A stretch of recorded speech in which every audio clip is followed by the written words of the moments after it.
नमस्कार, मैं सुधीर कुमार त्रिपाठी आप लोगों का विद्याकुल पर बहुत बहुत स्वागत करता हूं। हम लगातार 2 दिनों से जो स्टेट टॉपर हैं यूपी बोर्ड के, उनके लिए लगातार निकले हुए हैं और उनके बारे में जानने की कोशिश कर रहे हैं और ये जानने की कोशिश कर रहे हैं कि आखिरकार उन्होंने किस तरीके से पढ़ाई करी और विद्याकुल उनके लिए कैसे सहायक रहा। इसी क्रम में आज हम आप यहाँ पर आए हैं नैन्सी के पास में। नैन्सी कानपुर की रहने वाली है और उन्होंने किस तरीके से और अभाव में अपने आप को इस तरीके से निखारा है कि आज पूरा प्रदेश उन पर गर्व कर रहा है। उनके मोहल्ले वाले, उनके माता पिता, सभी लोग गर्व कर रहे हैं। तो आइए जानते हैं उनकी सफलता का राज और उनसे उनकी खुशी का राज भी जानने की कोशिश करते हैं। तो चलिए बात करते हैं। नैन्सी बेटा, आप ये बताओ कि आखिरकार आपको कैसा महसूस हो रहा है इस समय? आपने टॉप किया है, आपने 5th रैंक पाई है, तो आपको कैसा महसूस हो रहा है? क्लास 10th में आपने 5th रैंक पाई है तो ये मुझे बहुत अच्छा लग रहा है। कभी सोचा नहीं था कि इतने परसेंटेज आएंगे और इतना बिल्कुल बिलीव ही नहीं हो रहा है कि मेरे यूपी में मेरी 5वीं रैंक है। लेकिन पढ़ाई की थी मैंने, विश्वास था। अच्छा, तो पढ़ाई करने के बाद आपका जो ये रिजल्ट आया तो वो आपके लिए अनएक्सपेक्टेड था? अच्छा, मतलब एक्सपेक्ट नहीं कर रहे थे। तो आप क्या एक्सपेक्ट कर रहे थे बेटा? मैंने ये सोचा था कि मेरे 95 प्लस आएंगे, लेकिन ये एक्सपेक्ट नहीं किया था कि मेरे यूपी में रैंक बनेगी। अच्छा, रैंक बन जाएगी। तो आपको मालूम होगा, मैं बताना चाहता हूँ, नैन्सी के 97% है और गणित में नैन्सी के 99 नंबर हैं और इसके अलावा साइंस यानी विज्ञान में भी नैन्सी के 99 नंबर हैं। तो आप कल्पना कर सकते हैं कि केवल 1 नंबर अगर और मिल जाता तो शायद 100 में से 100 हो जाता।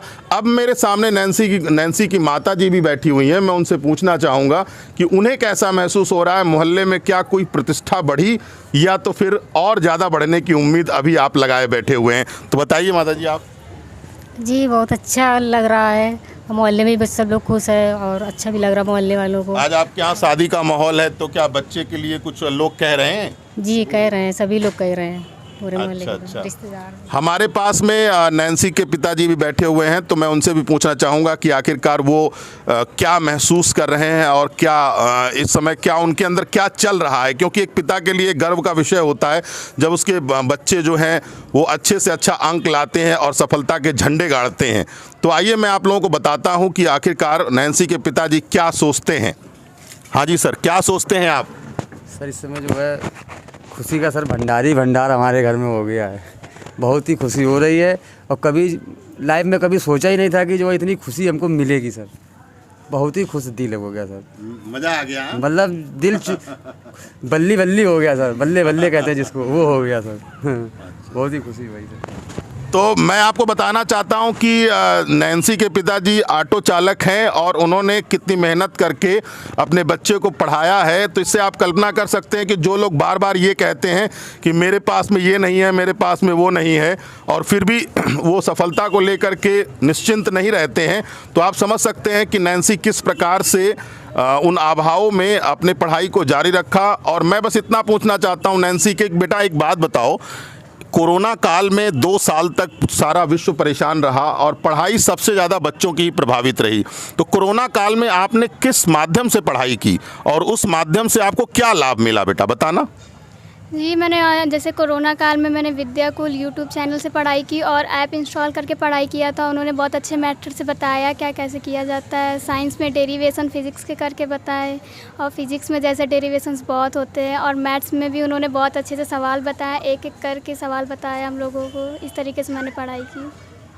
जी, तो आपके मैथ में कितने नंबर हैं बेटा? मेरे मैथ्स में 99 नंबर हैं। अच्छा, विज्ञान में कितने नंबर हैं? विज्ञान में भी 99 नंबर। तो कुल मिलाकर ये बच्ची ये कह रही है कि विद्याकुल ऐप ने उनके लिए बहुत कुछ किया था, क्योंकि विद्याकुल ऐप पर ऐसी बहुत सारी चीज़ें मौजूद हैं जो कि एकदम फ्री हैं। जैसे PDF एकदम फ्री है, ई-बुक्स एकदम फ्री है। इसके अलावा विद्याकुल पर आप लोगों को लाइव क्लासेस मिलती है, डाउट क्लियरिंग क्लासेस मिलती हैं। इसके अलावा आप लोगों को वहाँ पर पर्सनालिटी डेवलपमेंट से रिलेटेड क्लासेस मिलते हैं, जिसका लाभ नैन्सी को मिला।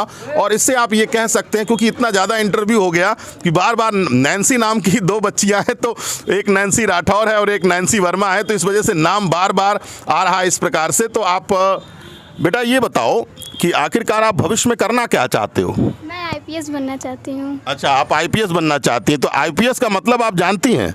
क्या? Indian police service. अच्छा, देख लीजिए बच्चों के सपने भी कितने अनोखे होते हैं और इन बच्चों के सपनों को ही देख करके उनके माता पिता उस सपनों के साथ में जीते हैं। तो सर ये बताइए क्या आखिरकार क्या आप बच्चे को आईपीएस बनाने में पूरा सपोर्ट करेंगे या लड़की होने के नाते आप कहेंगे कि नहीं बनना है तुमको? बिल्कुल सपोर्ट करेंगे सर। सर बिल्कुल सर सपोर्ट करना पूरा सर, मन और तन।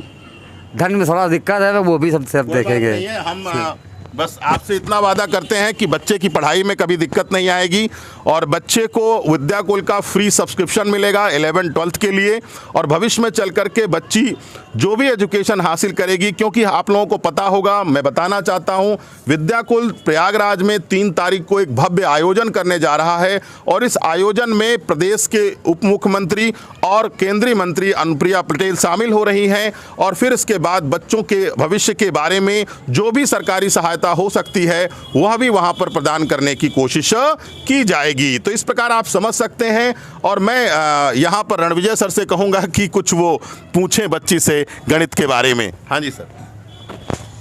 तो जैसा कि नैन्सी ने बताया कि किस तरह उन्हें विद्याकुल में पढ़ने को मिला, किस तरह उन्होंने पढ़ाई की और कैसे हेल्प मिली क्वेश्चंस में, क्वेश्चन बाय क्वेश्चन बताए गए।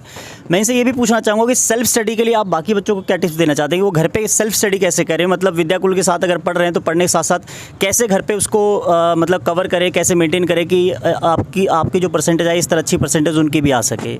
तो ज़रा सा एक्सप्लेन करके इसे बताइएगा। सबसे पहले तो मैथ्स में ज़रूरी है सवालों को बार बार रिवीजन करना। जैसे आपको विद्याकुल में सर ने मुझे बता दिया था कि सवाल ऐसे किया जाएगा, उसके बाद मैंने घर में रिवीजन किया। अगर मुझको नहीं आया तो मैंने डाउट क्लियर करने के लिए फिर से सर से पूछा। इस तरीके से मैंने अब पढ़ाई की थी और सर से और मैथ्स में रिवीजन करना बहुत ही ज़रूरी है, इस वजह से मैंने पढ़ा। तो आपने देखा नैन्सी ने किस तरीके से संघर्षों के साथ में अपने क्लास 10th के रिजल्ट में परचम लहराया है और मैं उम्मीद करता हूं कि आप लोग भी विद्याकुल के माध्यम से 2023 में अपने नंबर को बढ़ाएंगे और कम से कम स्टेट में टॉप करेंगे और भविष्य में देश और प्रदेश का नाम रोशन करने के साथ अपने माता पिता और अपने परिवार का भी नाम रोशन करेंगे। धन्यवाद।